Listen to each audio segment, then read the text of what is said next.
Они для меня это как собаки. Принеси, подай, пошел, это не мешает.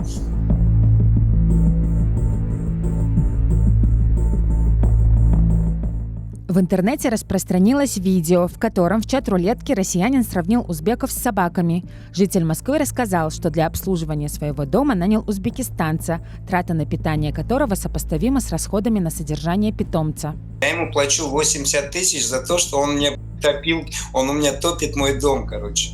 Это 80 тысяч, это, как собаку я его держу здесь. А вы приблизительно. так к людям относитесь, да, как к собакам?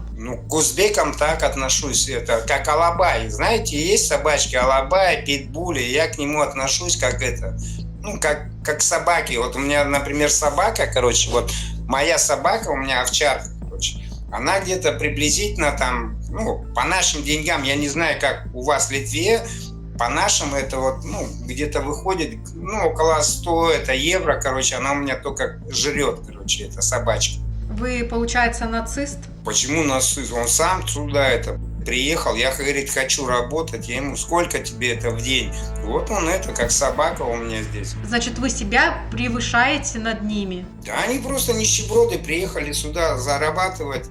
Подробностей о мужчине из видео пока нет. Реакции от властей тоже. Однако диалог вызвал общественный резонанс в узбекистанском сегменте соцсетей. На видео также отреагировал советник министра экологии Узбекистана. Он призвал МИД отреагировать на унижающее высказывание россиянина в адрес узбекистанцев. O'sha qarashlardan ko'pchiligi kechmagan. Juda ham hurmatli insonlari bor. Normal teng munosabat qiladigan aqlli ziyolilari bor rus jamiyatining ichida va shu bilan birga millatchilar ham mana uyg'onib kelyapti, bo'y ko'rsatyapti. Va bugungi kunda ularning safi ko'payib boryapti.